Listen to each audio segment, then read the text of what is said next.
What technologies will humans have in 2023?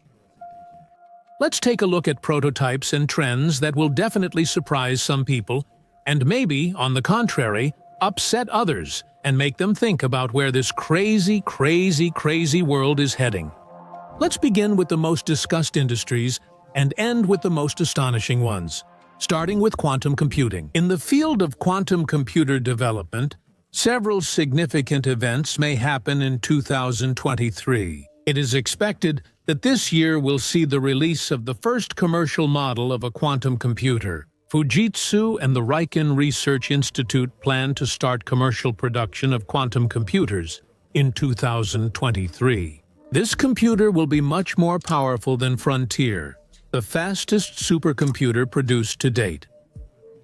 The Fujitsu computer has 64 qubits, which is the basic unit of information in a quantum computer, while Google has only 53 qubits. And in 2022, scientists from Sussex University warned that quantum computers could break the encryption algorithm used in the Bitcoin network. This has been causing quite a stir in the blockchain community for a while, so they are already creating new cryptocurrencies and blockchains that would be resistant. As the founder of Ethereum, Vitalik Buterin, said, "For every cryptographic algorithm that quantum computers can break, we will find a replacement that quantum computers won't be able to break."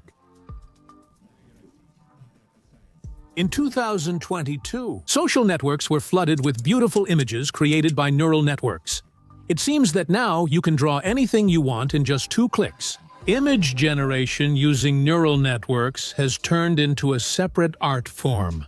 Specialists first go to one neural network to generate something, then transfer the result to another neural network. A whole workspace with a multi-level structure appears, where you can use different neural networks and connect them to each other. You can take a character using one neural network, remove the background, use a second one to convert it into 3D, and then use a third one to stylize it somehow.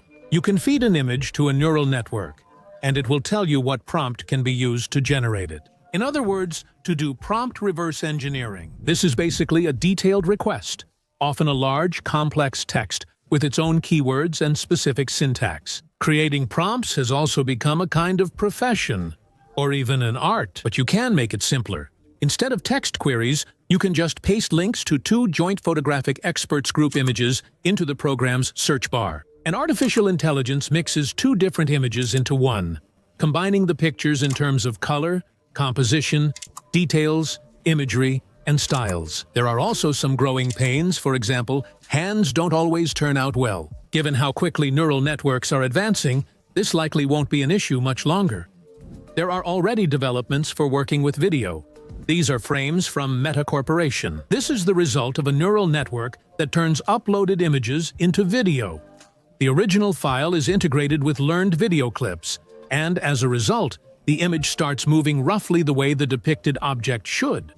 It seems that neural networks are taking a lot of jobs from people. In fact, not just from people. Neural networks are already taking jobs from each other. Remember the news that neural networks learn to create such realistic deepfakes that it's very hard to detect them? Well, the problem was solved with the help of another neural network.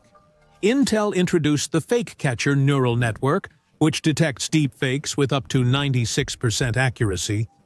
More about deepfakes, in this case. Batteries. The automotive industry now consumes just over half of all the lithium produced in the world, with one battery on average requiring 8 kilograms of this metal, while its annual production amounts to 100,000 tons. It is believed that the trend toward switching to electric vehicles protects the environment. However, by abandoning oil, humanity is simply switching to another easily exhaustible, non-renewable resource. Especially since there is no discussion about lithium mining's environmental impact. For example, making 1 ton of metal uses over 2 million liters of water. As for recycling lithium-ion batteries, that's also a big question. Disposing of lithium-ion batteries brings a lot of problems and very little benefit. But with such global production volumes, soon it will be impossible to do without recycling them. Right now, the best at making a profit from recycling is China. From lithium-ion batteries, the Chinese extract the most lithium, an average amount of nickel and manganese, and the least cobalt. The end products are usually chemical compounds like cobalt sulfate and nickel sulfate. Currently, outside China, lithium-ion batteries are recycled in much smaller volumes in South Korea, the European Union, Japan, Canada, and the United States. Look at these two charts. On the left are the volumes of battery cell supplies, and on the right are the recycling capacities of the markets.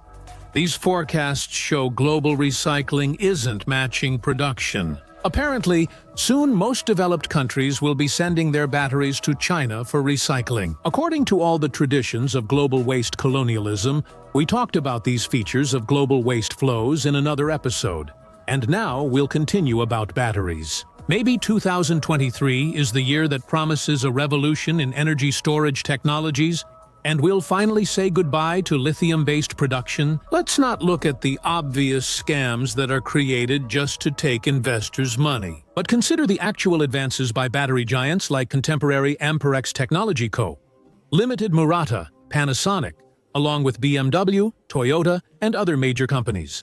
Let's start with the development by this elderly man, who turned 100 years old in 2022. John Goodenough received the Nobel Prize in Chemistry in 2019 for lithium-ion batteries, which we now use in smartphones. And now he will rid his creation of explosive dendrites with the help of quantum glass. The solution was found in 2017, and since then, the inventor, with the help of Panasonic and Toyota, has managed to put his theory into practice. He developed quantum glass. As an electrolyte, this material is doped with alkaline materials. Thus, the battery is free from the explosive problem of sharp dendrites, which means it can be charged as quickly as physics allows. Goodenough's quantum glass batteries will be produced by Quantum Space, and there are other developments as well. The Chinese battery giant contemporary Amperex Technology Co. Limited is making solid-state prototypes of silicon and graphene cells, and they are also testing sodium-ion ones. These are already ready. Sodium-ion batteries were introduced in 2021, and their release is scheduled for 2023. They consist of a solid carbon anode and a metal oxide cathode. Sodium is much easier and cheaper to extract than lithium. Its ions are larger and provide less capacity than lithium-ion batteries, but they're more affordable and stable. In cold weather, instead of cobalt and nickel, iron and manganese are used.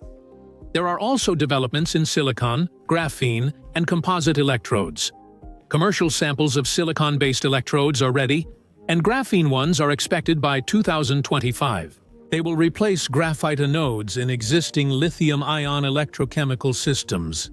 Silicon anodes are capable of storing 20 times more energy than traditional graphite ones. That means contemporary Amperex technology, CFNT, Limited's silicon and graphene batteries are capable of providing a real capacity 20 times greater than modern lithium-ion batteries.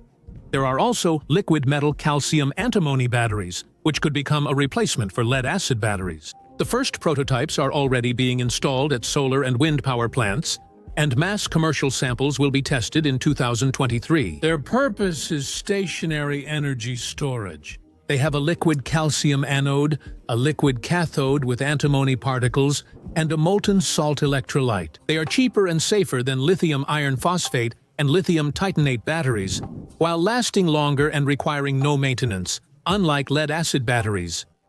There are also ultracapacitors or ionistors, which have long been used where it's necessary to quickly deliver maximum energy with a high current.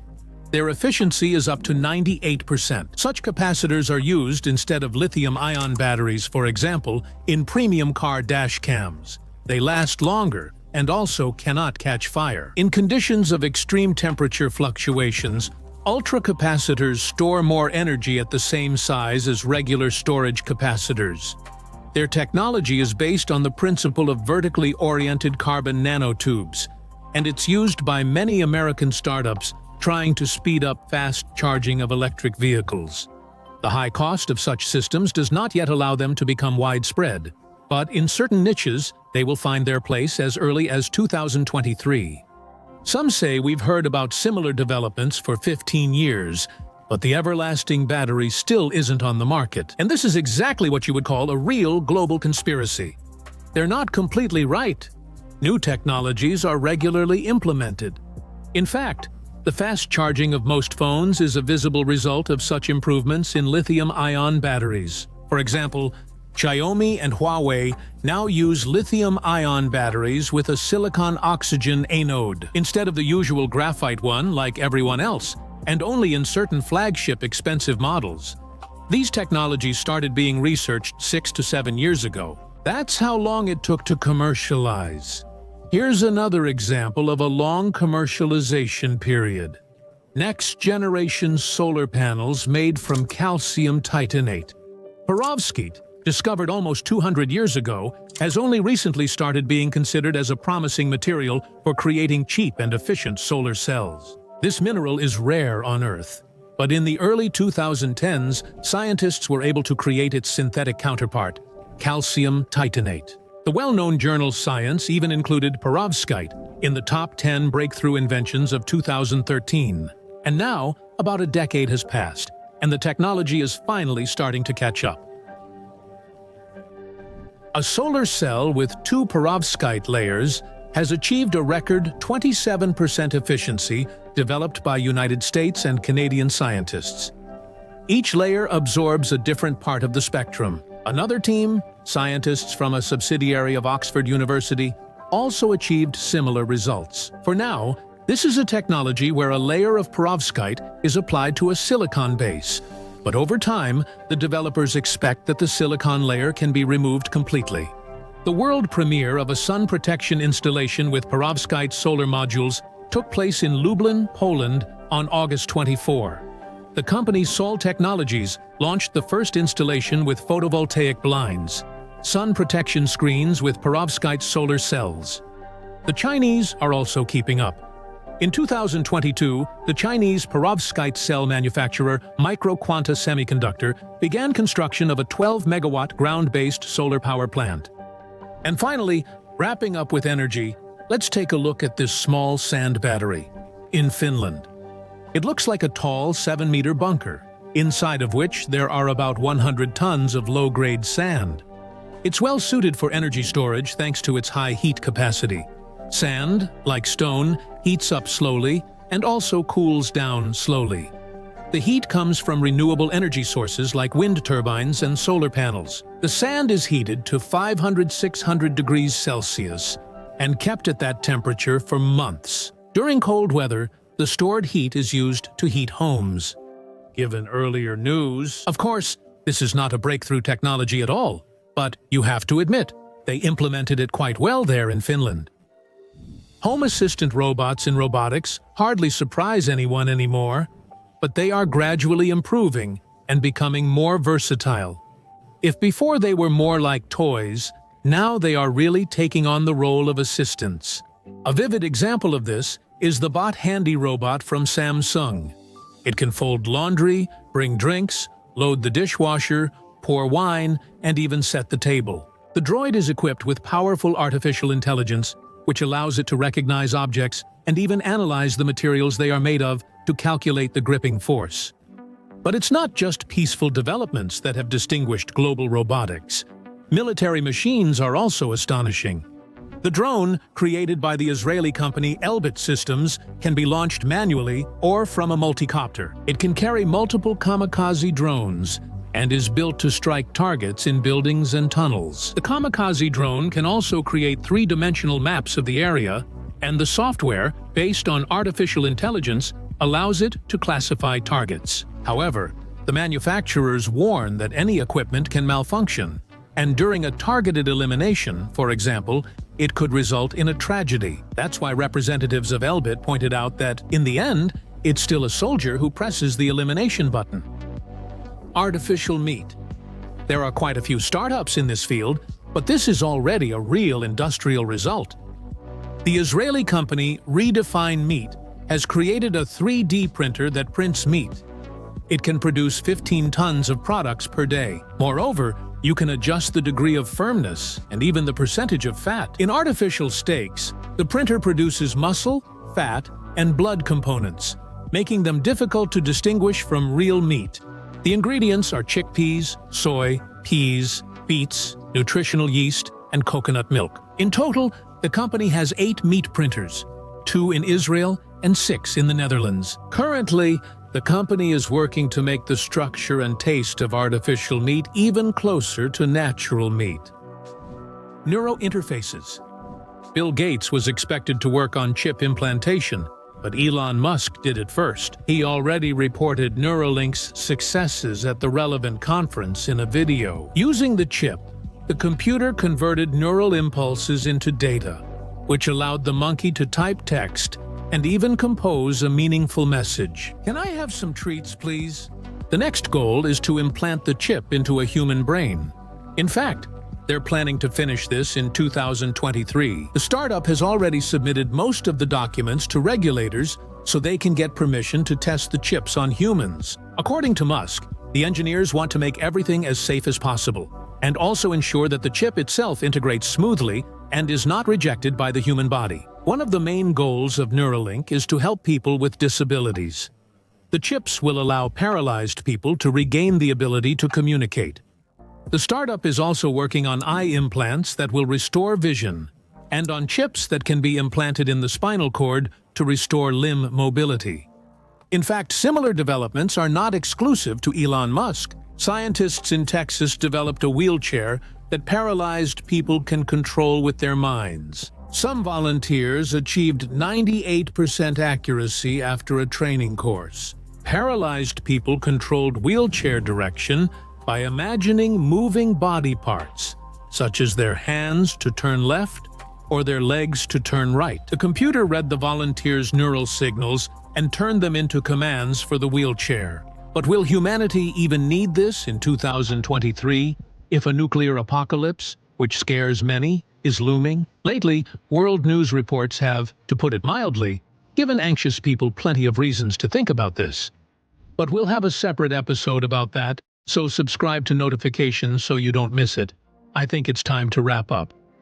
Of course, there are still many directions and technologies, but your time isn't unlimited either, right? Tell us your thoughts. Does this scare or inspire you more? Thank you for watching, and see you in the next episodes on our channel.